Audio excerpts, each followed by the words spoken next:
Fala Marvetes, primeiro vídeo de 2024 e quero desejar para todos novamente um feliz ano novo e que dê tudo certo na vida de vocês esse ano, certo? Bom, vamos começar essa micro terceira temporada, porque como eu falei na comunidade, eu não tinha ficado tão satisfeito assim com o desempenho da segunda temporada que passou, apesar de termos tido ótimos vídeos, como o vídeo de Tasme 2, que vocês gostaram bastante, vou fazer do primeiro também. Então, tecnicamente, ainda estamos na segunda temporada, mas daqui a pouco a terceira começa, mas enfim, isso não é o caso. Vamos falar de Fog Nelson, o melhor amigo de Matt Murdock, que tá sempre ali com ele, ajudando e tal. E se você assistiu o filme com atenção, vai ver que tem, não exatamente uma ponta solta, mas algo que não ficou bem explicado, pelo menos na minha visão. Puta, vídeo de Demolidor falar de visão é complicado. Que é a pergunta, né, se o Fog sabe que o Matt é Demolidor ou não. No filme, muitas pessoas descobrem a identidade secreta do Matt, como a Elektra, Ben Urich, rei do crime, enfim, mas o Fog nunca demonstrou ativamente saber que o Matt era Demolidor. Mas no filme temos alguns indícios de que ele aparentemente sabe das habilidades do Matt, da audição dele e tal, e vamos combinar, essas habilidades não são muito comuns para um advogado ter, ainda mais cego. Então vamos tirar essa história limpo para saber definitivamente se o Fog sabia a identidade secreta do Matt, já que eles eram amigos tão próximos. Mas antes, claro, peço a você que se inscreva no canal e junte-se a essa equipe de Marvetes que tá salvando o entretenimento Marvete aqui no YouTube, tá legal? Aqui a gente não fala de She-Hulk, The Marvels, nem nada desses besteróis. Aqui só falamos de filmes bons ou injustiçados, como é o caso desse filme. Então, se inscreva, deixe seu like, compartilhe para todo mundo que gosta de Marvel assim como você. Então vamos nessa sem enrolação.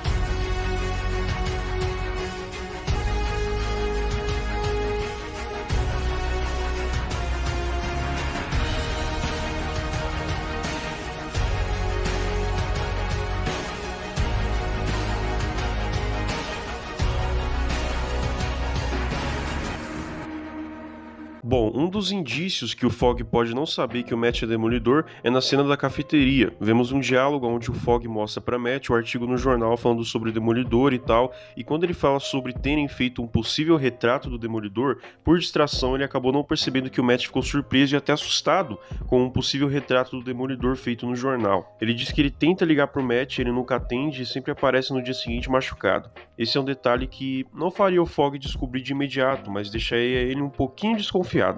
O Matt até deu uma desculpinha que ele deu de cara com a porta e depois fez uma piada com o clube da luta e tal, enfim, o Matt conseguiu se livrar, mas o problema é que, pra me deixar mais confuso, o Matt meio que direciona seus ouvidos e sua cabeça pra porta e nesse momento o Fog pergunta o quê? O quê? Onde? Como se o Matt tivesse ouvido algo. Ele diz que algo vai se aproximar da porta e depois mostra-se a Elektra. Fog aparentemente não desconfia de nada e só diz que a Elektra é bonita e tudo mais e fica por isso mesmo. Só que antes disso, o Fog tenta trollar o Matt pra ele jogar mostarda no café dele, só que aí o Matt troca xícaras, enfim. E mesmo com o Matt fazendo isso, ele não fica nem um pouco impressionado, tipo, como ele percebeu a mostarda, como ele sabia, como ele poderia saber.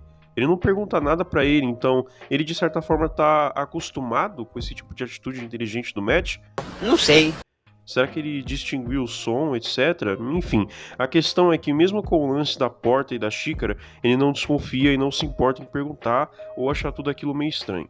Mais pra frente no filme, quando eles conhecem o Dante Jackson, o Matt simplesmente diz que acredita nele. Nós que estamos vendo o filme sabemos que o Matt disse isso por ter ouvido os batimentos cardíacos dele.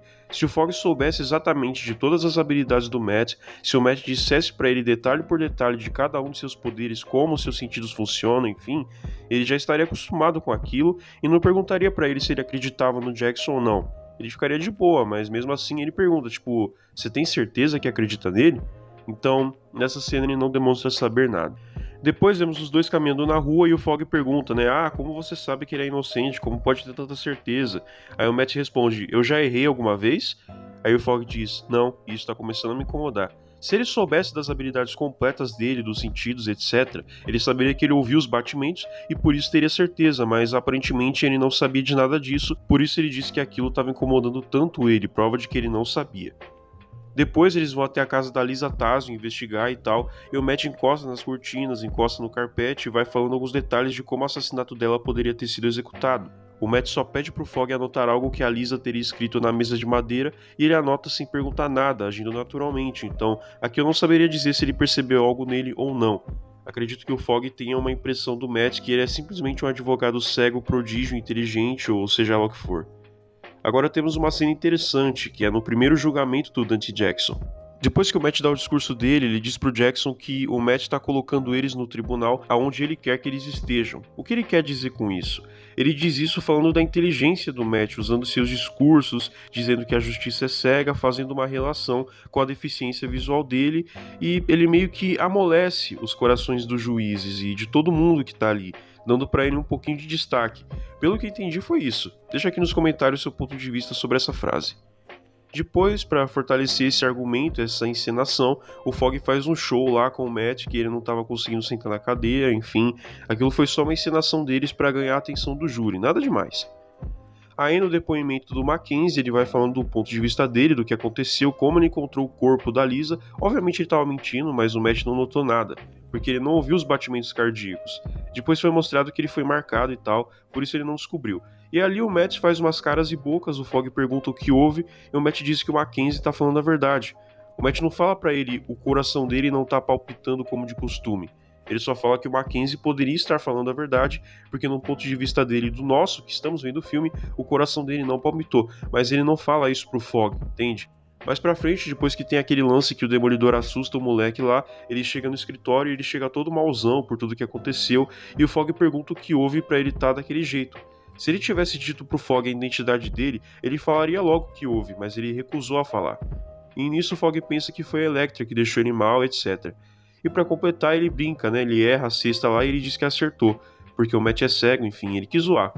Então aqui ele aparenta não saber que ele é Demolidor e nem que ele teria esse poder do radar pra saber que ele errou a cesta ali. Só que mesmo assim ele joga a bolinha pro Matt e ele segura de boa. Eu não tenho nenhum amigo cego, mas tenho certeza que se eu jogar algo pra ele pegar sem avisar, com certeza ele não vai pegar. O Matt pega e ele acerta a cesta. E mesmo assim o Fogg não desconfia de absolutamente nada. Então é isso que me deixa cabreiro, é o fato dele não desconfiar de nada. Na cena da festa não acontece muita coisa, o Fogg só fala que emprestaria os olhos do Matt por uma noite para ver a Elektra, etc. E se ele soubesse do sensor de radar, ele não precisaria falar isso, já que só com os barulhos ou o cheiro do perfume ele saberia, mas como ele não sabia da possível existência desses poderes, enfim, é isso, até agora ele não demonstrou saber nada. Na última cena em que Fogg aparece, eles estão de novo na cafeteria, e não há nada demais, apenas que ele reluta por um segundo tomar café, porque ele acha que vai ter mostarda de novo. Mas como ele não percebeu na primeira cena que o Matt tinha trocado as xícaras, então ele pensou que talvez poderia ser alguma negligência do estabelecimento, enfim. Então, depois de analisar todas as cenas com o Fogg, chegamos à conclusão de que... não, ele não sabia que o Matt era Demolidor. Por mais que as pessoas de Hell's Kitchen conheçam a figura do Demolidor, acredito que nem mesmo aqueles que descobriram sua identidade sabem dos seus poderes. Fora o mercenário que descobriu a fraqueza dele no final. Então, o Fogg não sabia de todas as habilidades dele, mas ele tinha uma pequena percepção da audição dele, pois isso se deve muito àquele estereótipo de que os deficientes visuais têm uma audição considerável, etc. E ele tinha uma percepção de inteligência e eficiência profissional do Matt Murdock. O que me incomodou é que ele realmente não desconfiou ou ao menos se questionou de por que, por exemplo, o Matt, mesmo sendo cego, conseguiu segurar a bolinha e acertar a cesta, enfim. Mas só porque nesse filme ele não descobre, não significa que uma possível continuação ele não descobriria. Quem viu meu vídeo das continuações canceladas sabe que com tantas ideias eles estavam pensando em fazer uma adaptação da Queda de Murdock, ideia do próprio Ben Affleck inclusive. Pra quem não sabe, nessa HQ, o Matt enfrenta uma crise após a revelação da identidade secreta dele. Ele luta contra a corrupção, é preso, dorme na rua, enfim, o Fisk acaba com a vida dele e, consequentemente, o Fogg saberia da identidade do Matt caso eles adaptassem essa história, o que seria incrível. Imagina um filme assim, Homem-Aranha 2 e a Queda de Murdock. Seria ótimo. É uma HQ muito boa, recomendo você dar uma lida se puder. Então é isso, galera, o Fogg não sabia. Vocês acham que o Matt devia ter contado? Amigo dele de tanto tempo e tal. Acho que ele devia ter contado, sei lá. Acho que eles queriam fazer que nem o filme do Homem-Aranha, que o Peter não fala pro Harry, amigão dele, a identidade, enfim. Sei lá, comenta aí o que você acha. É isso, Marvete. Se você gostou, peço a você mais uma vez que se inscreva no canal, deixe seu like, compartilha pra todo mundo que gosta de Marvel, assim como você. Não seja como o Fogg, não seja ingênuo e se inscreva. Fazendo isso, você mostra pra mim que você sabe o que é bom, sabe o que é Marvel de verdade. Muito obrigado, Marvete. Você é meus olhos e ouvidos. Enfim, você é todos os sentidos juntos, entendeu? Enfim, vejo você no próximo vídeo. Valeu!